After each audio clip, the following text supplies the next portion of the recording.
Hi, I'm Dr. Scott Conkright, and I'm inviting you to something new. Each week, in Meaningful Happiness Conversations That Change You, I give a short, focused talk about a topic that affects all of us, like shame, boundaries, or emotional intimacy. We then talk about it together. It's not group therapy, it's not self help, it's a space to learn, reflect, and connect with yourself and others. I hope you'll join me for the first conversation. Stay tuned.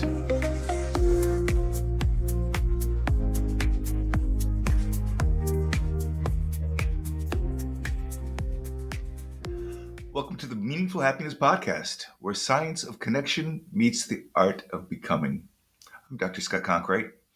Today, we'll explore the rhythms that live beneath our words, beneath our thoughts. They live in how we breathe when we're close to someone, in the beat of a shared glance, in the tempo of our emotional dance. This episode is called How You Move Together is How You Love. Understanding dynamic vitality affects in the first 2 years of your relationship. Today, we're venturing beneath the words, beneath the behaviors, and even beneath the named emotions that shape our relationships. We're tuning into the invisible music that plays between two nervous systems in love. The rhythms that don't speak in language, but in timing, pacing, posture, and movement.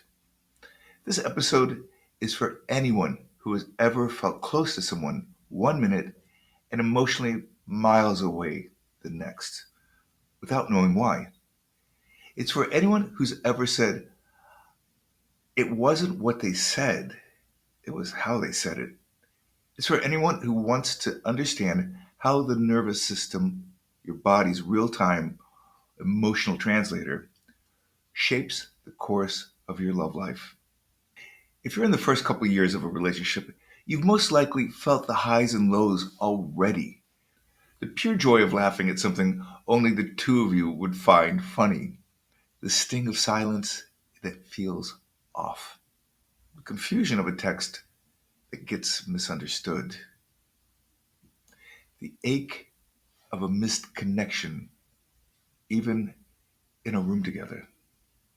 You might assume it's miscommunication, and in part, that's true, but often the deeper issue isn't just the content of what's said, it's the timing and tone of how it's expressed. What if the real language of love isn't verbal at all? What if it's temporal, rooted in rhythm? What if your relationship actually has a pulse, a rhythmic pattern that influences whether you feel safe, connected, or understood? The easy magic of binge watching a show and feeling in sync without saying a word. The confusion when a simple text like, "What's up?" lands wrong. The silence after a small argument that feels heavier than the actual fight. It's tempting to blame communication issues, but more often than not, it's not about what you're saying. It's about how you're moving together. Psychologist Daniel Stern called these rhythms vitality affects, the felt dynamics of our affective and emotional world that say as much about what we are saying without putting it into words. You did so as a baby, a toddler, actually throughout your life. I expand this into what I call dynamic vitality affects, DVAs for short. The micro movements, the pacing, and the emotional timing that underlie how we connect or don't. Most of us have learned to prioritize words and ignore the DVAs or overwrite them. We believe in words more than actions too often. Like, he says he's not angry or upset, but boy, he sure looks it. Or she says She loves me, but it just doesn't feel right. I want to help you get back in touch with what your body says in movement. It's an old language, one you were born with, and one that you can access if you put some effort into it. If you're in the early stages of a relationship, chances are you've already noticed a few things: the shared joy of laughter, the confusion of missed signals, the pain of silence that lands the wrong way. You've probably experienced closeness that feels effortless and moments of disconnection that come out of nowhere. Let me explain a little bit more about DVAs. DVAs are not the same as emotions. And to really understand why, we need to go a step further back to the difference between affect and emotion. Now, affect is the biological beginning. It's your body's immediate response to a change in intensity. Something sudden, sustained, or surprising. Affect happens fast. It's a burst of sensation in the nervous system that grabs your attention. It's what makes a baby cry, freeze, or smile long before they know why. Affect shows up in facial expressions, posture, in breath, in skin tone. It feels rewarding or punishing or neutral. And it always has a direction. It pulls you toward or away from something. Emotion comes later. It's what happens when affect meets memory, interpretation, and thought. A feeling plus a story is an emotion. It's the label we give to our inner experience once we've had some time to connect it to context. That tightening in your chest becomes anger if your boundary is crossed. It becomes fear if you sense danger, or shame if you believe you are the problem. Emotion is what we talk about, write songs about, and name in therapy. But it's built on the more immediate biological experience of affect. DVAs live in between. They are how affect and the emotions it gives rise to move through the body and between people in real time. DVAs are the shape and the rhythm of feeling. They are not about what you're feeling, but how that feeling is expressed and received in motion. Affect is the spark, emotion is the story, and DVA is the dance. DVAs are the difference between saying, I'm fine, while turning away, and saying, I'm fine, with a forced laugh. Between a slow, tentative step towards your partner and a sudden withdrawal. Between a gentle reach for their hand and a desperate grasp. They are the felt in the body. They are what is felt in the body, often before you even know what you're feeling. And they're visible to others, even if they don't consciously understand them. DVAs show up in how your shoulders tense up during an argument, how you exhale before sharing something vulnerable, how your voice slows down or speeds up when you're scared. They are how your body says, this matters, even when your words don't. Recent studies in brain and body science show that how your body reacts during a relationship might matter even more than the words you say. In 2019, two researchers, Cool and Satcher, found that couples whose bodies were in sync, things like matching heart rates, posture, and breathing, were more satisfied in their relationships than couples who just thought they understood each other emotionally. This supports polyvagal theory, which says your nervous system is always scanning for signals of safety, not with your thoughts, but with your body. It listens for changes in tone of voice, eye contact, and even tiny movements. Basically, your body is always asking, do I feel safe with you? And answering without your even realizing it.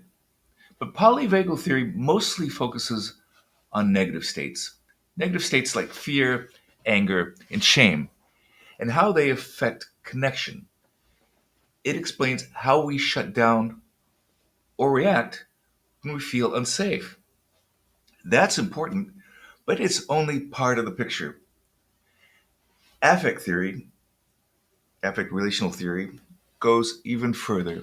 It includes all nine of the basic affects, both the ones that feel bad and the ones that feel good. It helps us understand why we pull away when we're scared or hurt, but also how we lean in when we're curious, excited, or joyful.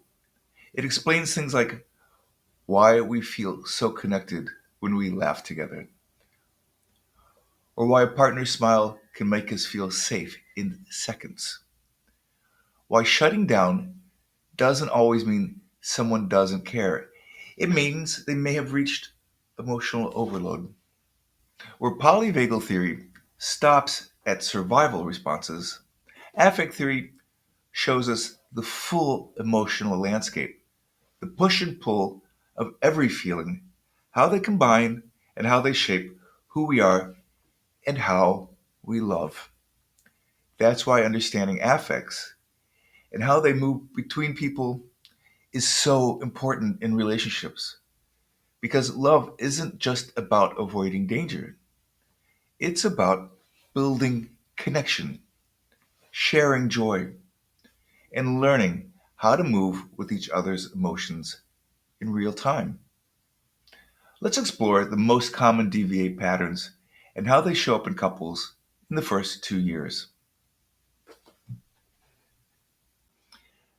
Glide is when you approach with curiosity.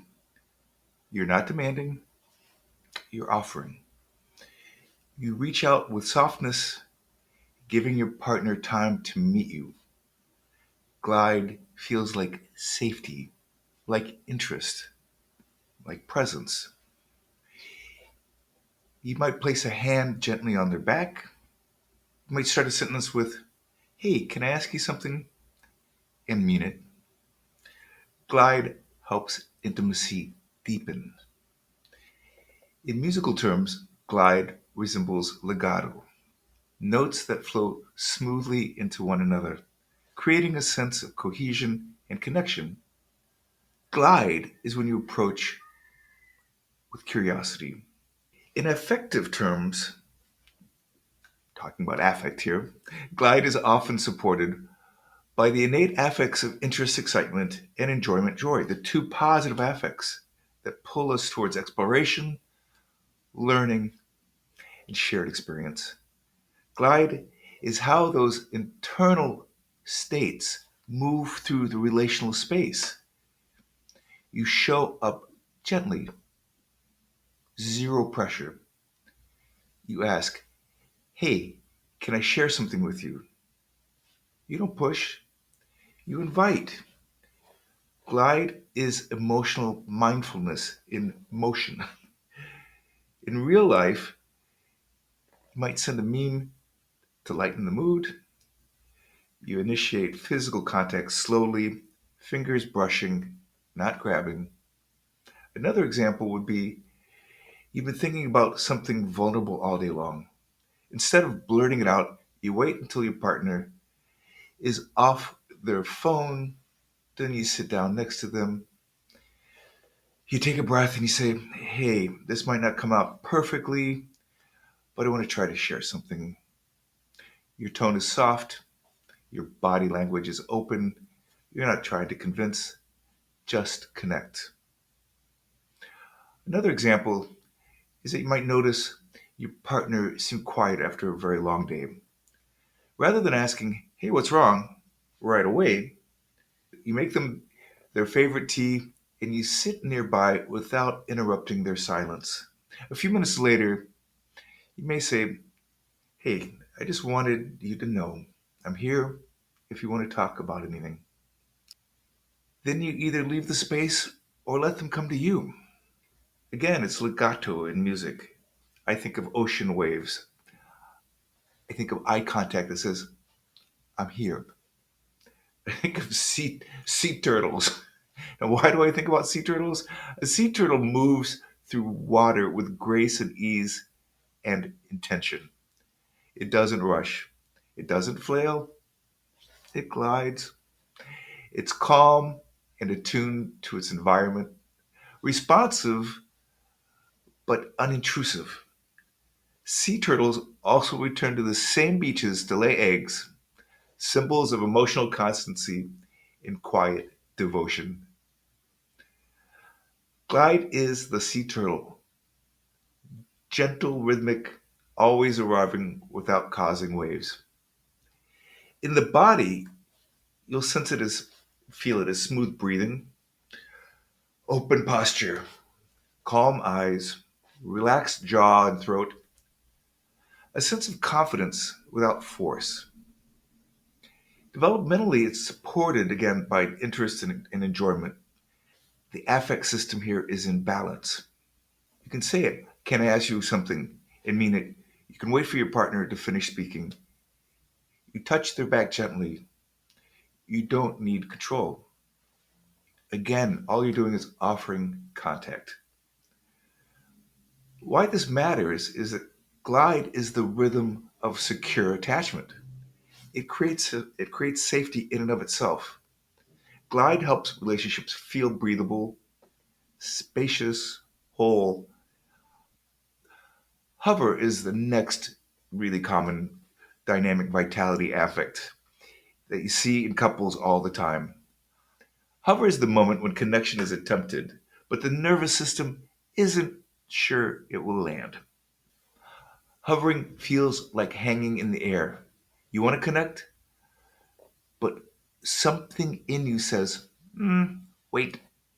You might pause too long before speaking, or ask a question and quickly change the subject before it's answered.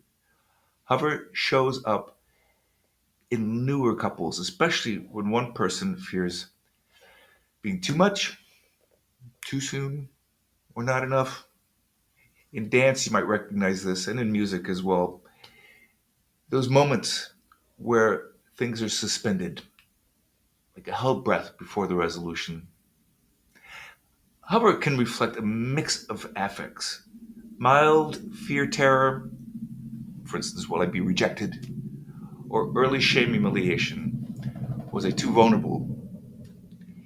It's not withdrawal, it's the body saying, I'm unsure. Hover is a moment of hesitation, a reach almost made, but not quite. You start to share something, then pause. You ask a question, but quickly change the subject before it's answered. That is so common. Hover lives in that liminal space, the should I moment. It often appears in people, again, like I said, who fear being too much or not enough, which is honestly true for all of us. In newer relationships, hover is common, especially when past relational wounds make someone cautious. In everyday life, it's those moments that you hesitate when you're reaching out. I was going to call, but you type out a text, then delete it. Like I said, it happens all the time where you ask a question and then just change the subject. Hover is vulnerability wrapped in fear. The most common one, the best example, is those hesitant moments before the first kiss, where you're holding your breath and hoping it's going to land right. It's floating. Another example, you're lying next to your partner in bed.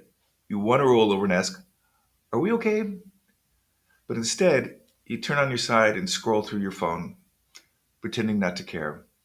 You want to connect, but you're scared the answer might be something hurtful.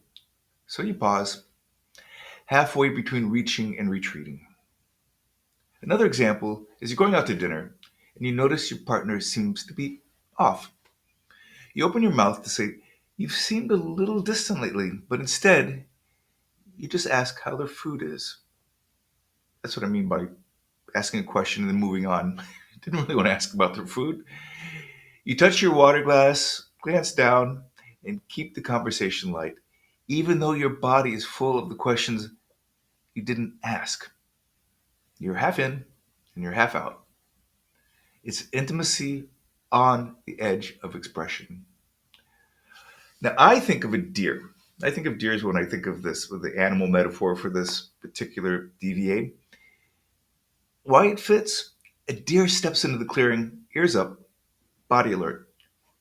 It's drawn towards connection, but constantly assessing. Is this safe?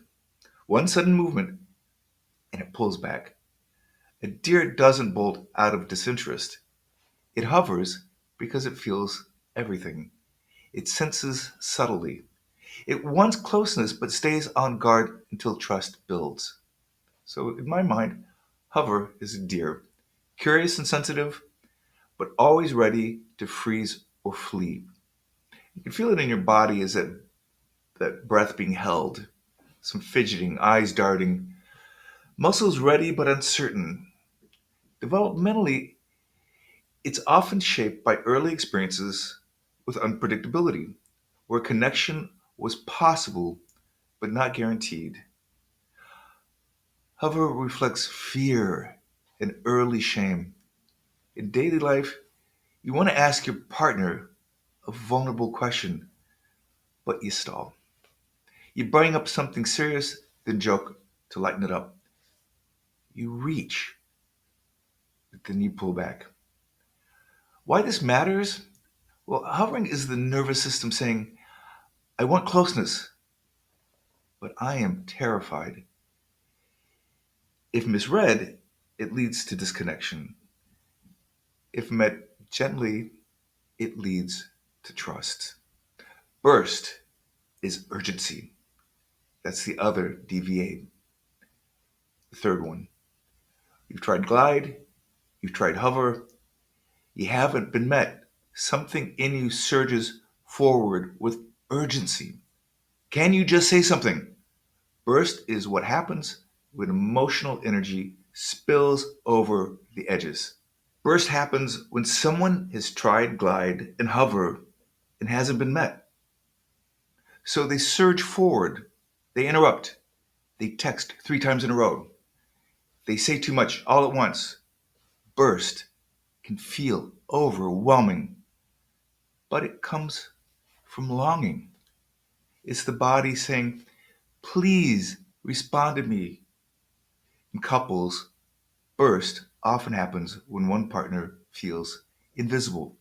You leap, you pour it all out, you double text, triple text. "Can you answer me?" It's urgent, messy, but it comes from a deep, deep longing. It's crying on FaceTime when you didn't plan to. Another example is you're pacing around after a fight. Your phone is in your hand. You sent a long paragraph when you meant to stay calm. You follow up with another text and then one more. Your body feels hot. You know it's too much, but you just can't hold it in. That's burst. Another example is when your partner walks in late. Again, you stayed quiet about it before, but this time the words come out fast. "You are always late. I feel like I don't even matter to you." You're not trying to hurt them, you're trying to be seen. Fireworks. It's an emotional downpour. It's a love song screamed through the car window. What animal goes with this? The animal that comes to mind for me is the border collie. Why it fits? A border collie is brilliant, loyal, and high energy. When it wants engagement, it needs engagement. If it feels ignored or caged in, it might bark nonstop. It might herd shadows or sprint in circles. It's not being dramatic.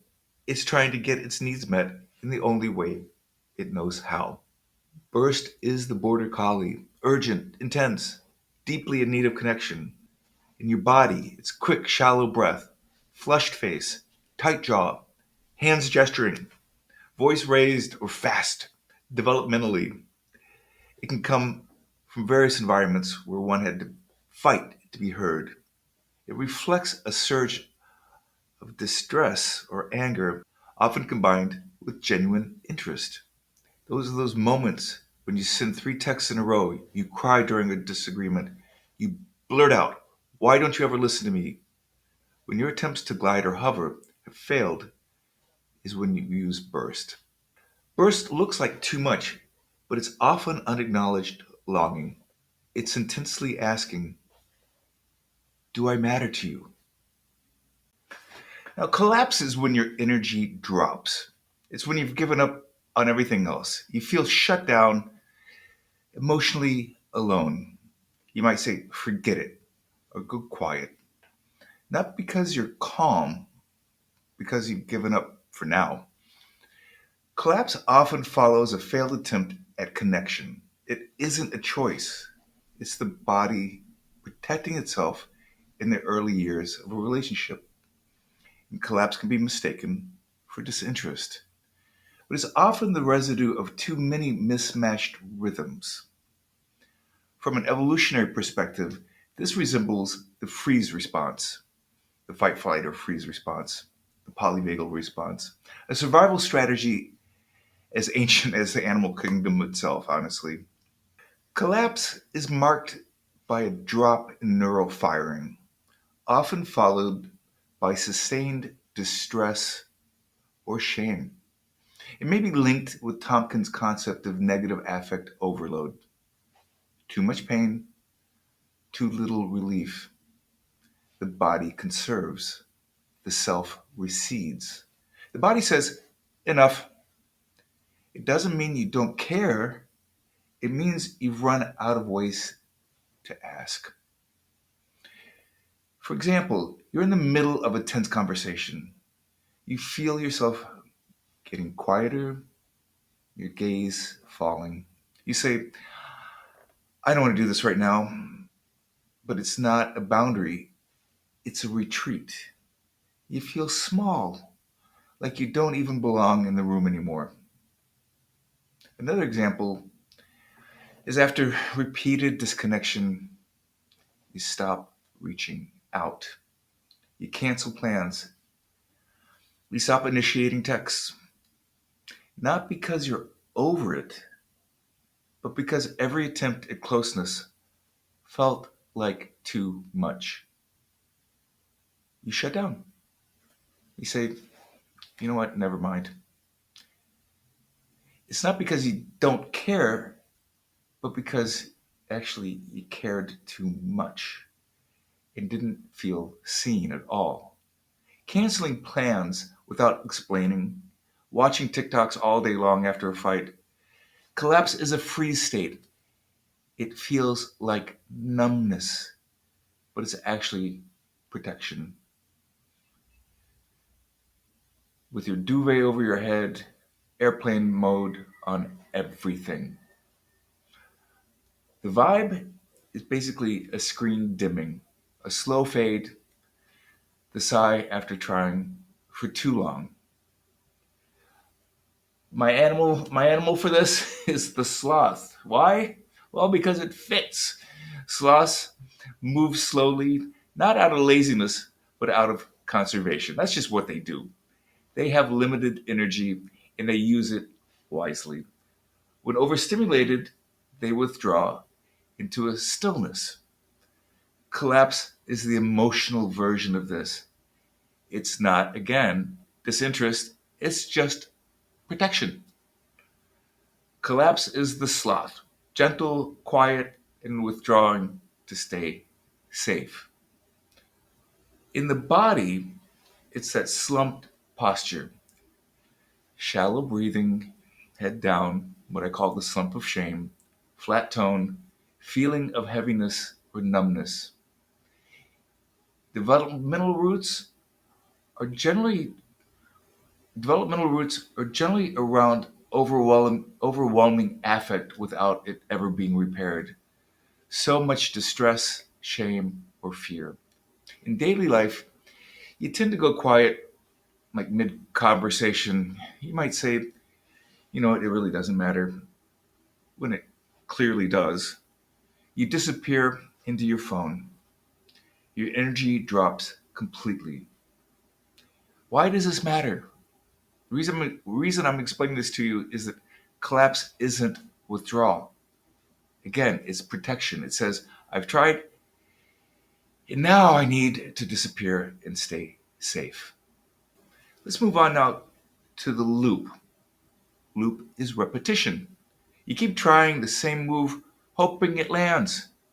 You keep offering the same kind of connection, but it rarely succeeds.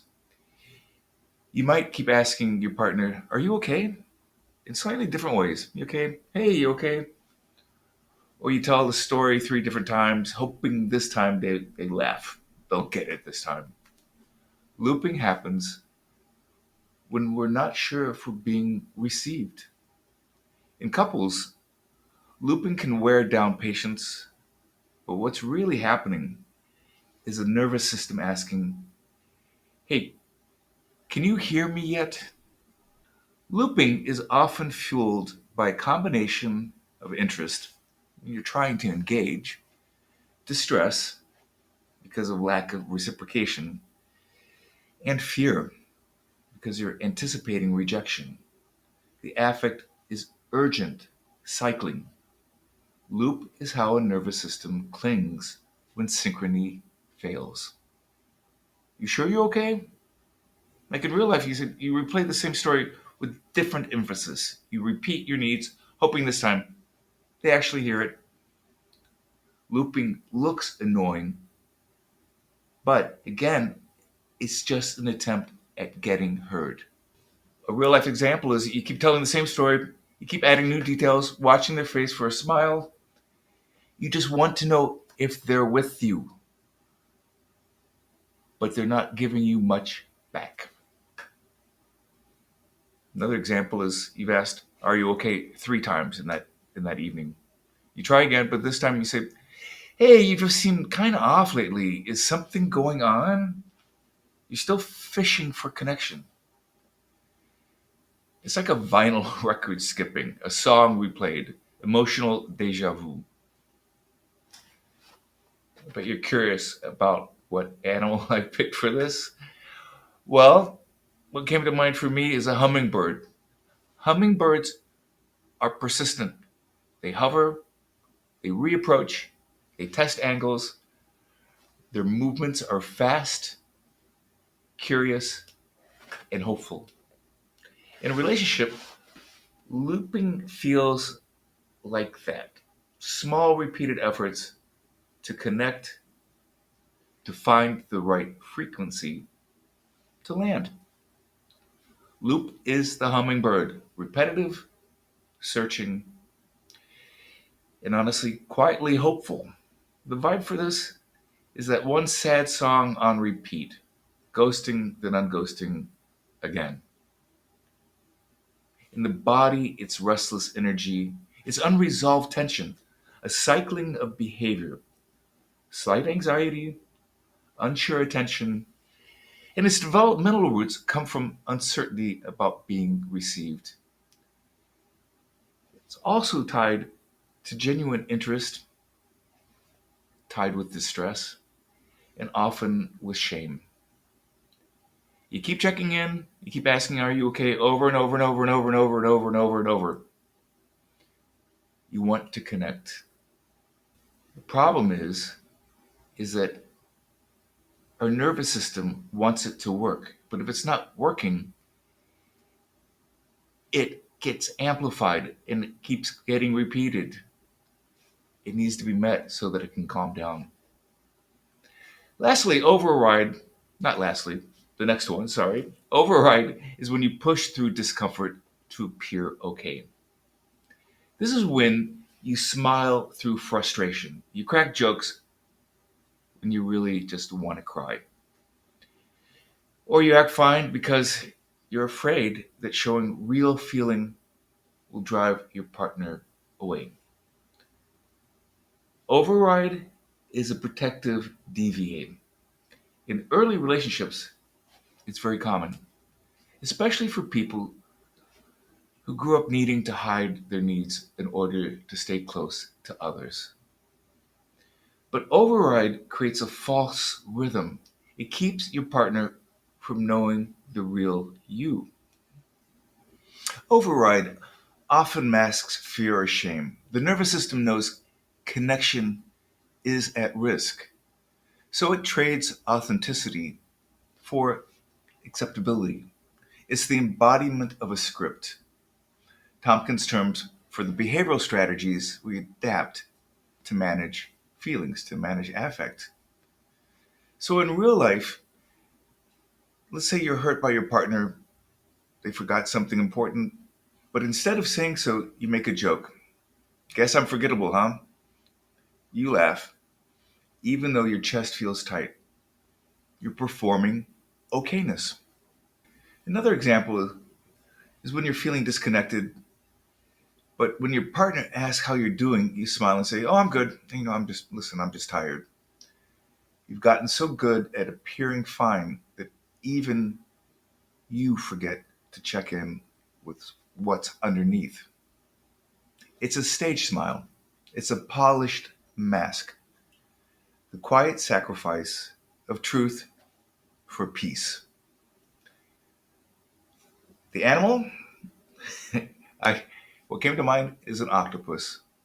The octopus is a master of camouflage. It can change shape, color, and texture to fit its environment. It adapts quickly, too quickly, sometimes just to blend in for safety. In override, the self bends to match what feels acceptable, even at the cost of authenticity.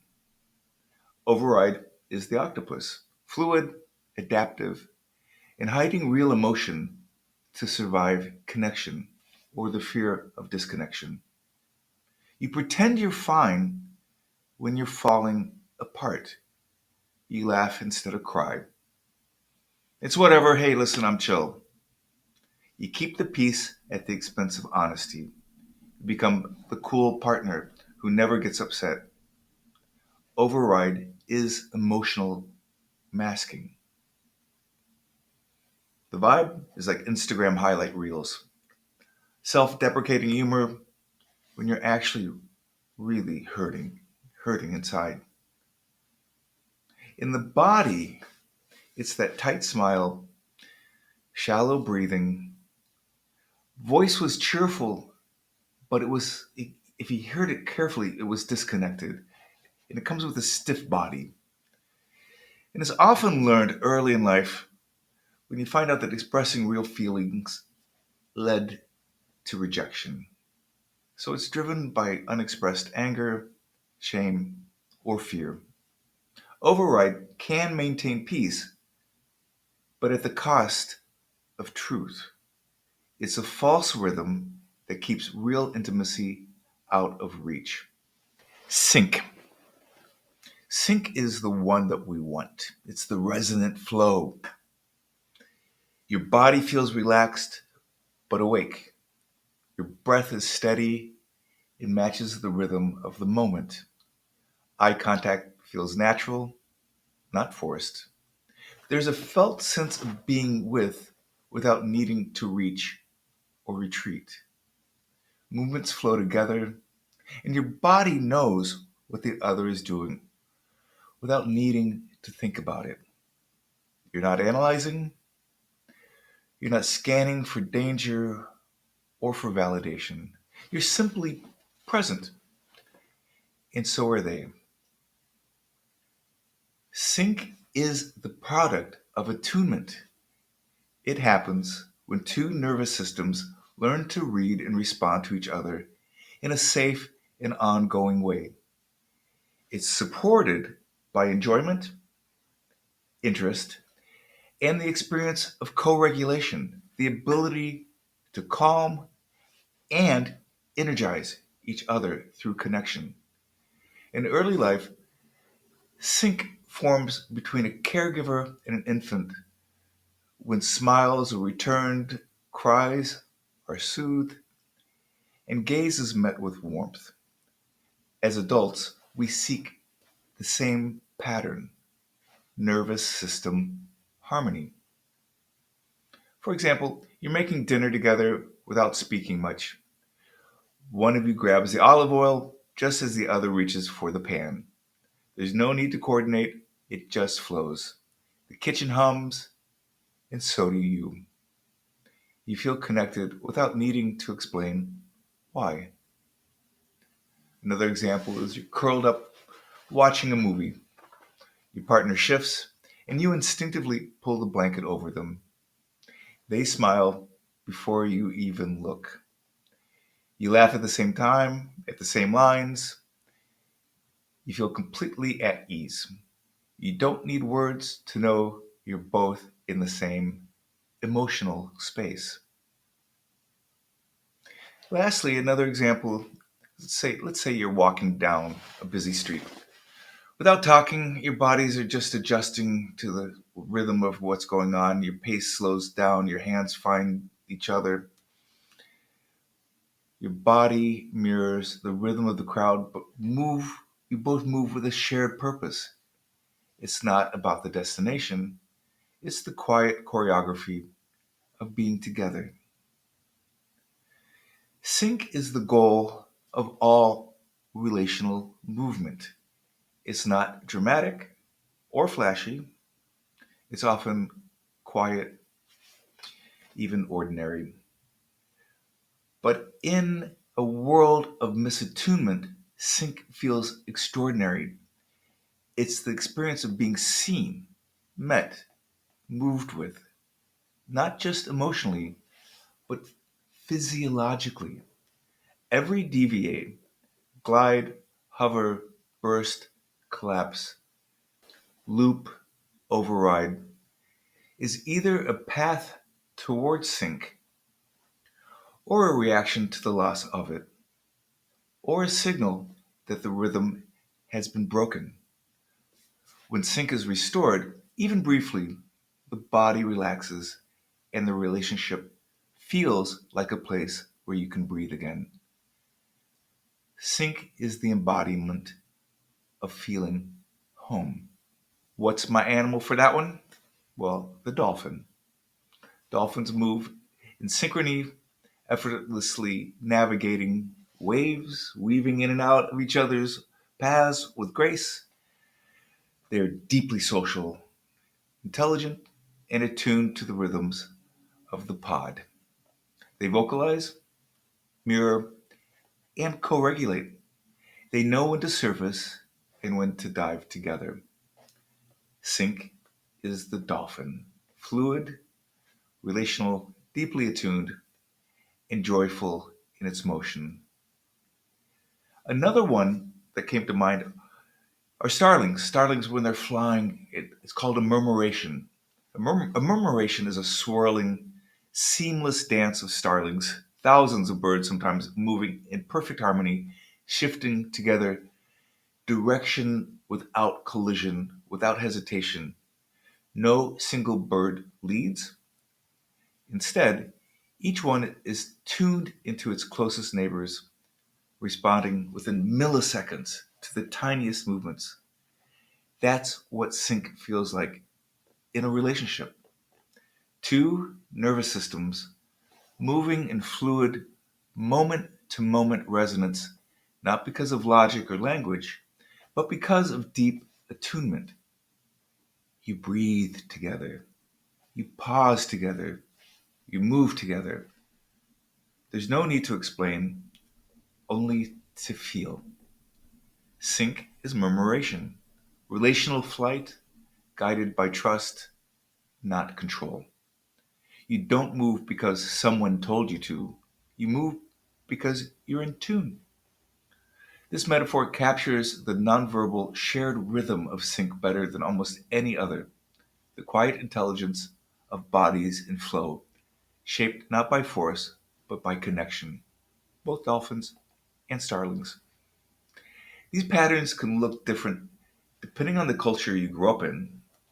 Different cultures have different ideas about what emotions are good and acceptable to show. For example, in many Western cultures, like the US, people often value big energy and expressiveness. So DVA patterns like burst, where emotions come out fast and strong, might be seen as passionate and really honest. But in cultures that value calm, quiet, emotional control, like some East Asian or Scandinavian cultures, people may lean more towards glide or hover, offering connection more gently and waiting carefully before responding. In those places, hovering isn't a sign of fear, it can be a respectful way to stay balanced and thoughtful.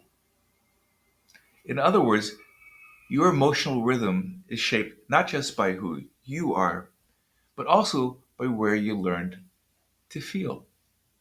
Here's the key: your partner has their own DVA rhythms. And most conflicts in the first 2 years are not about values or compatibility, they're about timing, mismatches. One person surges, the other freezes. One collapses, the other hovers. These crossed rhythms can create a feeling of emotional distance, even when you love each other deeply. Learning to identify your own DVA patterns and your partner's gives you a language for what is really happening beneath the surface.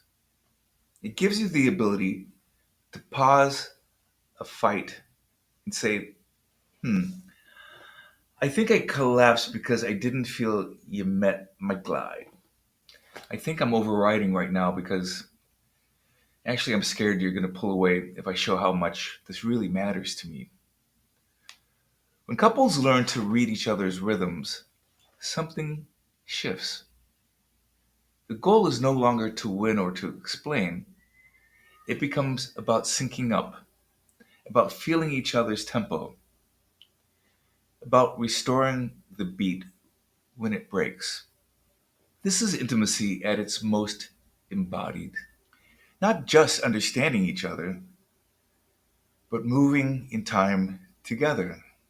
And when that happens, even briefly, you don't just feel close, you feel home. To really understand dynamic vitality affects, we need to untangle them from both affects and emotions because they're not the same thing. Let's use music as a metaphor. Imagine that affects are like your Spotify playlist. Each one has its own emotional mood or tone, like joy, anger, curiosity, sadness. We all have those songs that we play for those moments. These playlists are built into your biology. You didn't create them, they come preloaded in the nervous system. Just like a playlist shapes the vibe of your whole day, an affect shapes your inner experience of a moment. Emotions are the individual songs that play from those playlists. Each song is a mix of your current feelings, your memories, and the meaning you gave it. A sad playlist might include different songs, one that feels heavy and hopeless, and another that feels perhaps, let's say, bittersweet and nostalgic. That's emotion, specific, story driven, and shaped uniquely by you. Everybody's going to have the same affects, but different emotions. Everybody's going to have the same playlist, but different songs. Because I know I'm mixing metaphors and all that here, but we essentially write our own songs. Our emotions are the songs that we sing. Affects are the playlist. Affects are basically, are we going to write a heavy metal song today? Are we going to do like a full energy song? Are we doing a sad song? Are we doing an angry song? Are we doing a song that's full of curiosity? and so forth. Returning now to DVAs, DVAs are how you respond to the music. Are you dancing? Sitting still? Skipping the song halfway through it? Singing along quietly? Or blasting it with the windows down? That's your DVA. DVAs are the tempo, shape, and motion of feeling in your body. They're the difference between saying, I'm fine, while going totally silent, and yelling, I'm fine, through gritted teeth and tears. The words are the same. The emotion might even be similar. But the rhythm, the way the affect is moving through you, is totally different. DVAs show up in your tone of voice, your pace of speech, your melody, your facial expressions, your breathing patterns, the way your body leans in or pulls back. They are how your feelings travel between you and someone else, how they move through time and space. DVAs don't just describe what you feel, they shape how your partner feels you feeling it. And when two people can move in rhythm with each other's DVAs, something beautiful happens. You don't just understand each other, you start to feel each other's tempo. And that's when love becomes less about saying the right thing and more about the pacing and spacing and melody of what you're saying to each other and prioritizing that. Most relationship breakdowns in the first 2 years aren't about love, they're about tempo mismatches. One partner glides, the other bursts. One collapses, the other hovers. One overrides, the other loops. And when those rhythms misalign, we don't feel met, even if we adore each other. What if during a fight you could say, I think I just collapsed because my glide didn't land with you? Or, I'm overriding right now because I am scared to show how much this matters to me. That's DVA fluency. I know it may seem a little odd, and it does feel a little odd at the beginning. Just about anything feels odd when you first do it, but it actually works. That's love with timing. And when couples start moving in sync, reading, feeling, adjusting to each other's tempo, everything shifts. This isn't about perfect communication at all. It's about co regulated rhythm. It's like being in a band, it's like moving together, singing together. It's not a solo act, it's not two solo acts together in the room. When two nervous systems find each other's beat, when your emotional pacing is met, mirrored, and moved with, you don't just feel seen. Again, you feel home. And that's where we all want to be. Until next time, thank you so much.